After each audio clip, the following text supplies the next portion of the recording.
Hey everyone, today I want to show you guys how in the real world I would check the cam and crank correlation of an engine. So in order to do that, we're going to need an oscilloscope, but we're also going to need to know exactly where to look, what sensors to look at, and also what wires to probe. So that I really want to show you guys today is because in the real world, when you get an engine like this, say for example this car wasn't starting and you wanted to make sure that the cam and the crank were properly correlated, and you also just wanted to make sure that the sensors were giving you a signal at all. Um, for this engine, it's kind of obvious where the camshaft sensor is. You can see that it's right here, and it's got 3 wires, so it's a Hall effect sensor. We're going to want to figure out which one of these wires is the signal wire. So when it comes to that one's kind of easy. We're just going to have to look at the wiring diagram, figure out which of the 3 wires. But then when it comes to the crankshaft sensor, it's not that obvious exactly where it is. The sensor on this engine is somewhere down in the front of the crankshaft over there, but we would really want to look at the wiring diagram and figure out if there's an easy way that we can get to that, because save time. As flat rate mechanics, you're out in the field, you want to diagnose the car as fast as you can. That's the point of this video. I want to show you how to quickly pull this waveform so that you can move on with your day and finish diagnosing the car. So we're going to get started right now. Alright, so the first thing we're going to want to do is pull up a wiring diagram here. So with the source I'm using here, I actually got it from my local library, so you might be able to do the same thing. It's really tough to find wiring diagrams, so I also have my own resource here at cardiagrams.click. I'm going to put the link in the description of the video, and if you ever have like a wiring diagram that you need, and you can request it, and I'll put it up here for you. But your local library might be able to supply you with something similar to this. Where I used to live, I didn't have access to this specific one, but now where I live, they give you access to this one, which is actually pretty excellent. So I'm just going to put my engine type in here, my car type, 2013 Ford Transit. And what we're going to do is go down to wiring diagrams and hit search. That's the best way I like to do it. And we're going to search for the crankshaft sensor and pull that one up. So I have this one. I don't like how this zoom function works on this one. I'm going to use it on mine. So we're going to go 2013 Ford Transit and then cam crank sensors. This way we can just hit zoom just like that. And we can see we have the crankshaft sensor here. I'm going to go over to here. That way I can highlight what we want to look at here. We have the crankshaft position sensor. So that's what we want to look at along with the camshaft position sensor. So we can see this wire, there's 2 wires here, and it goes over to the computer on this side. And we're looking for a way to test it without actually going to the sensor itself, because like I said, the sensor is kind of in a tight spot. What we really want to do is look along the harness here, and we can see that there's 2 other connectors in between. So we can see C1045, and there's pins 10 and 11 right there. So preferably we'd really want to look for C1045. So we can go back over to our resource here, and we can just type in C1045. And luckily it actually shows us component locations here. And I'm going to click on the second one, and it gives us a really nice image here of all the different connectors on the top of the engine. You can see that all the coil on plugs, connectors, and then we got the main PCM connectors right there. This is really good to get a good reference. Now I'm going to show you guys. You can see camshaft sensor right there, and then we have C1045. C1045 is the one that we're looking for, and I think I have that over here too, so I'm going to highlight it real quick. C1045 is the one that we're looking for, that big connector right there. So that looks like this is the front of the engine here. It's on the back of the engine right next to the PCM connectors. So, and it's saying that pin 10 and 11 is what we're looking for, the yellow-violet pin. We really want to probe the plus pin, so we're looking for this yellow and violet wire right here. So now we can go back to the car, find that wire, and I'm going to show you guys how to identify which one is pin 10, and then we can get our waveform. And as for the camshaft sensor, you can see CMP1. We're going to want to look for the brown and blue wire, and that is pin number 2. So we need pin number 2 on the camshaft, and then we need pin number 10 on this connector, C1045.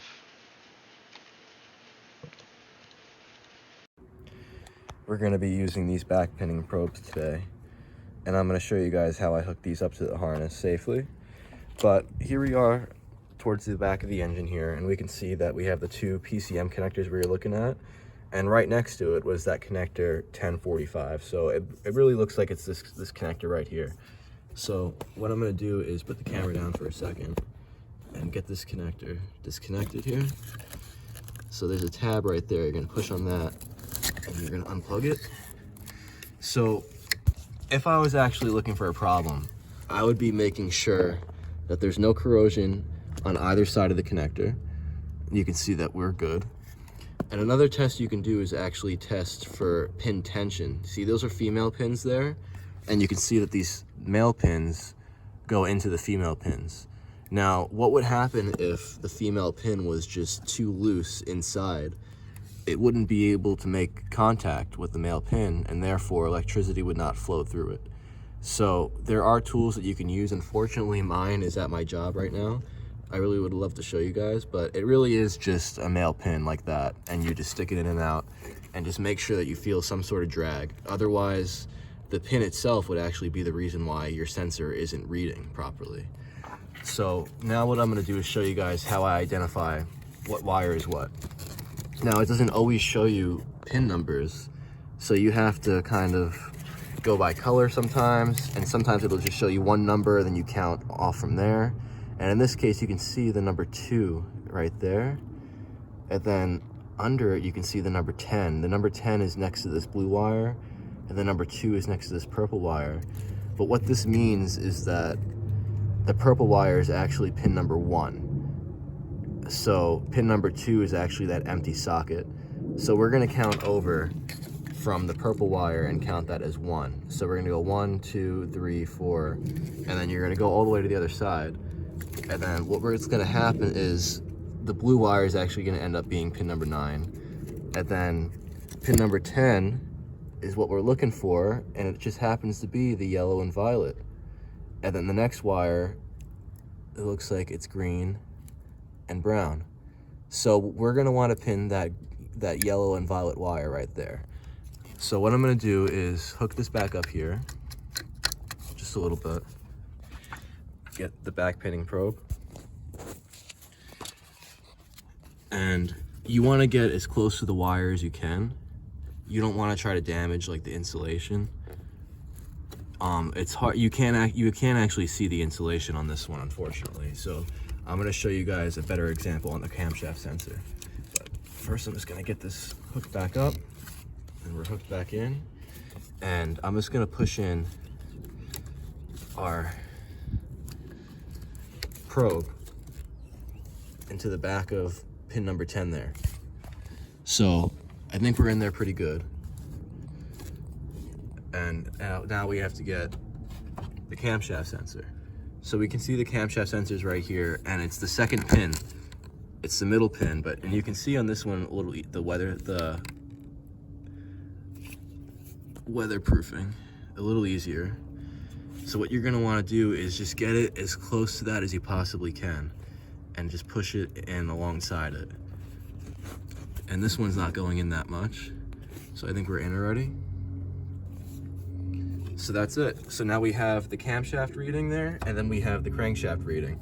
So what we're gonna do now is just hook it up to the Pico, and we have both channels A and B hooked up to the computer. What we'll do first is we'll hook up the ground to the computer, to the battery, I'm sorry. We have the ground wire here, hook it up to the battery, and we'll hook channel A up to the crankshaft, and then we'll hook channel B up to the camshaft. So now what you're gonna wanna do is you're just gonna wanna start the car, and you're gonna wanna make sure that you have a waveform come up here. So we'll just hit start, and we'll go ahead and start the car. Okay, I'm just gonna get the car started now. Alright, so the engine is running and we have the waveforms going right now. So I'm just gonna go back into the computer and show you guys paused and exactly just how to read them.